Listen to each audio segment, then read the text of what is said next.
દર્શક મિત્રો, મહામંથન મંતવ્ય ન્યૂઝમાં આપનું સ્વાગત છે।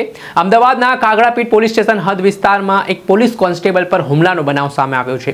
આમાં બુટલેગરો દ્વારા આ હુમલો કરવામાં આવ્યો છે અને કહેવામાં આવ્યો કે તું અમારા ધંધાની બાતમી શું કામ આપે છે તેમ કહીને આરોપીઓ છે તે દંડાઓ વડે જયવર્ધન પરમાર નામના જે કોન્સ્ટેબલ હતા તેમને ઘેરી વળે છે અને તેમના પર જીવલેણ હુમલો કરવામાં આવે છે। આ ઘટનાથી ઘેરા પડઘા પડવાની શરૂઆત થઈ છે ને એવું પણ ચર્ચાઈ રહ્યો છે લોકમુખે કે શું આ બુટલેગરોને હવે પોલીસનો ડર રહ્યો જ નથી, તેમનો કોઈ ભય જ નથી કે તેઓ હવે જાહેરમાં આ પોલીસ ઉપર પણ હુમલો કરવામાં ખચકાઈ રહ્યા નથી। ત્યારે આ ઘટના સામે હવે કાગડાપીઠ પોલીસે આરોપીઓમાં ડર બેસે તે માટે વરઘોડાની સિસ્ટમ અમલી બનાવી છે। જી આ વાત કરીએ તો જે ત્રણ આરોપીઓ છે જેમાં પિયુષ રાઠોડ, પેપ્સી રાઠોડ અને દિવ્યાંગ બાજક, આ ત્રણેય દ્વારા પોલીસ કોન્સ્ટેબલ પર હુમલો કરવામાં આવ્યો હતો। જે બાદ જયવર્ધન પરમાર નામના જે ફરિયાદી છે તેમણે સ્થાનિક પોલીસમાં ફરિયાદ કરતા આરોપીઓને પોલીસે ગણતરીના કલાકોમાં દબોચી લીધા હતા અને ત્યાર પછી તેમનો વરઘોડો કાઢવામાં આવ્યો। એ સમગ્ર ઘટના દ્રશ્ય છે કે જ્યાં લોકોના ટોળે ટોળા ઉમટી પડ્યા હતા અને પોલીસ દ્વારા કડક હાથે કાર્યવાહી કરવામાં આવી રહી છે। આપ દ્રશ્યમાં જોઈ શકો છો કે દોરડા બાંધેલી હાલતમાં આરોપીઓ છે તે ચાલતા જોવા મળી રહ્યા છે અને પોલીસ દ્વારા તેમની ચાલ બદલી હોય તેવું પણ કહેવાય રહ્યું છે। આ સમગ્ર ઘટના મામલે શું કહી રહ્યા છે એસીપી યુવરાજસિંહ ગોહિલ, તેમને પણ સાંભળી લો।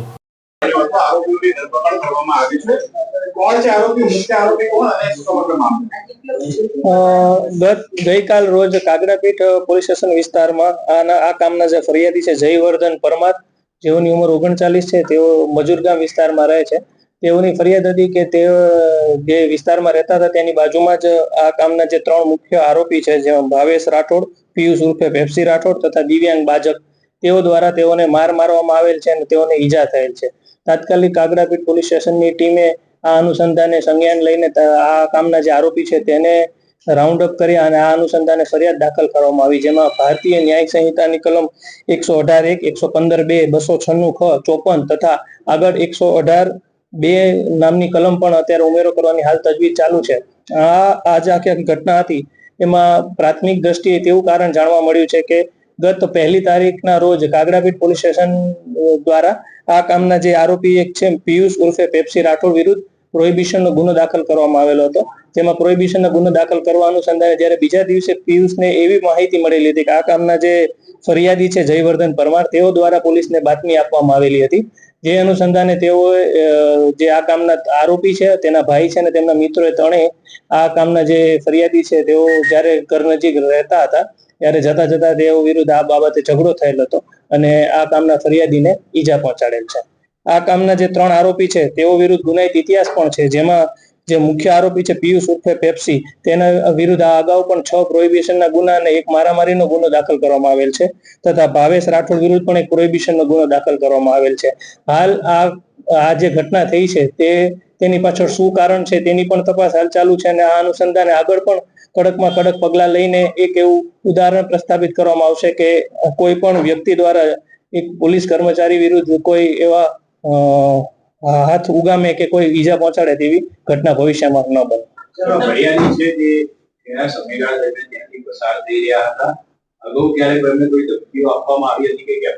હાલ પ્રાથમિક માહિતી મળ્યા મુજબ આ અગાઉ આ લોકો વિરુદ્ધ કોઈ આ બંને વ્યક્તિઓ વિરુદ્ધ કોઈ બનાવ બનેલો હતો તેવી જાણ નથી અને આ કામના જે જયવર્ધન પરમાર છે તેઓ ગત 2 તારીખના રોજ બપોરે આશરે 3 વાગ્યા આજુબાજુ જે ઘરથી નજીકથી પસાર થઈ રહ્યા હતા ત્યારે આખી ઘટના બનવા પામેલ હતી।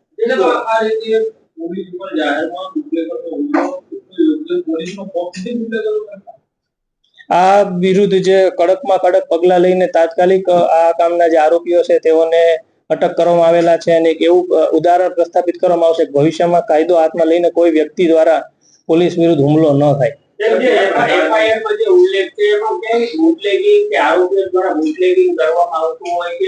કયા ધંધાને લઈને માર મારવામાં આવે એનો કેમ ઉલ્લેખ નથી? જનરલી એવું હોય છે કે દરેક એફઆઈઆર હોય એમાં આરોપીના અથવા ફરિયાદીના વ્યવસાય કે લખવામાં પણ આ એફઆઈઆરમાં જે એવો કેમ ઉલ્લેખ નથી? આ માત્ર એવું જ લખવામાં આવ્યું છે કે ભાઈ ધંધો, મારા ધંધાની કેમ બાતમી, પણ કયો ધંધો એ અંગે કેમ?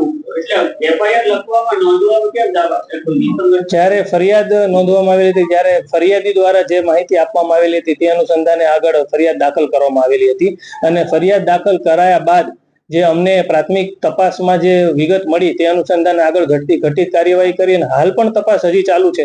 હજી પણ તપાસ દરમિયાન બીજા પણ અન્ય કોઈ પુરાવા મળશે કે અન્ય કોઈ એવી હકીકત જાણવા મળશે તો તે જે હકીકતની પણ સંજ્ઞાન લઈને આગળની ઘટતી કડકમાં કડક કાર્યવાહી પોલીસ દ્વારા આવતા સમયમાં કરવામાં આવશે. ફરિયાદી હારે વાત થઈ અમારી ટેલિફોનિક. ફરિયાદીએ સ્પષ્ટ એવું જણાવ્યું કે એમણે એવું કીધું કે ભાઈ આ લોકો દારૂના ધંધાને સંકળાયેલા છે. ઘણી વાર આ લોકો દારૂના ધંધા અંગે લોકોને હેરાન કરે છે, સ્થાનિક લોકોને હેરાન કરે છે, પોલીસ ઉપર હુમલો કરી શકતા હોય. આ લોકો કેટલા બધા શક્તિશાળી છે. તો આપણે એફઆઈઆર માં એવો ઉલ્લેખ કેમ ન કર્યો?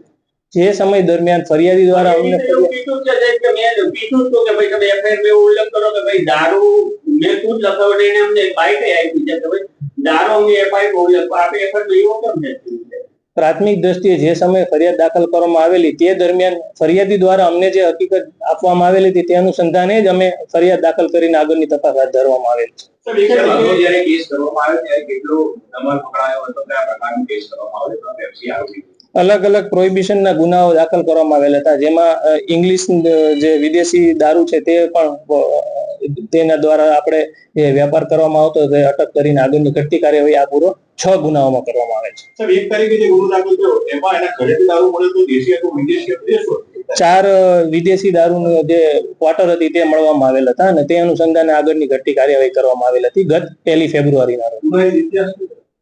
આ આરોપીમાં જે મુખ્ય આરોપી છે પિયુષ ઉર્ફે પેપ્સી રાઠોડ, તેના વિરુદ્ધ 6 પ્રોહિબિશનના ગુના દાખલ કરવામાં આવેલ છે આ પૂર્વ, અને 1 મારામારીનો ગુનો છે, તથા તેના ભાઈ જે ભાવેશ રાઠોડ છે તેના વિરુદ્ધ પણ 1 પ્રોહિબિશન ગુનો ભૂતકાળમાં દાખલ થયેલ છે. કાંગરાપીઠ પોલીસ સ્ટેશન વિસ્તારમાં આવી ભવિષ્યમાં કોઈ સામાન્ય માણસ અથવા પોલીસ કર્મીને રંજાડે અથવા એની પર હુમલો ન કરે એ માટે પોલીસ શું કાર્યવાહી કરે? પોલીસ દ્વારા આ પૂર્વ પણ રેગ્યુલર ફૂડ પેટ્રોલિંગ, વાહન ચેકિંગની કાર્યવાહી કરવામાં આવે છે, અને જે સેન્સિટિવ વિસ્તાર છે જ્યાં ભૂતકાળમાં મોટા પ્રમાણમાં દારૂના કેસ થયા હોય છે ત્યાં પણ પેટ્રોલિંગ કરવામાં આવે છે. આજના દિવસે પણ આજ સાંજે 6 વાગ્યાથી કાગડાપીઠ વિસ્તારમાં જે સેન્સિટિવ વિસ્તાર છે ત્યાં ફૂડ પેટ્રોલિંગ કરવામાં આવશે. અને જે તહેવાર છે અત્યારે રમઝાન મહિના ચાલી રહ્યો છે તથા આવતીકાલે ધૂળેટીનો તહેવાર છે તે અનુસંધાને છેલ્લા 1 અઠવાડિયાથી શાંતિ સમિતિની મીટિંગ કરવામાં આવી રહી છે. તે ઉપરાંત અલગ અલગ જે સેન્સિટિવ વિસ્તાર છે ત્યાં વેહિકલ ચેકિંગ તથા ફૂડ પેટ્રોલિંગની કામગીરી કાગડાપીઠ પોલીસ સ્ટેશન દ્વારા કરવામાં આવી છે, અને ભવિષ્યમાં પણ આ પ્રકારની કાર્યવાહી કરવામાં આવશે.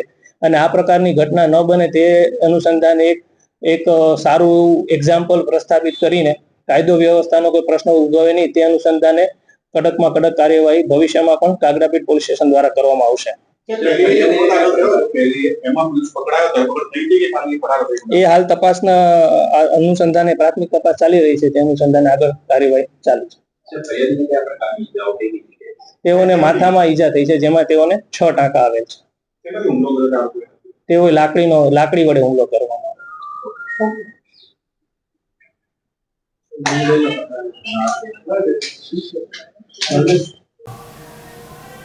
આપણે સાંભળ્યા આ હતા કે ડિવિઝનના એસીપી યુવરાજસિંહ ગોહિલ.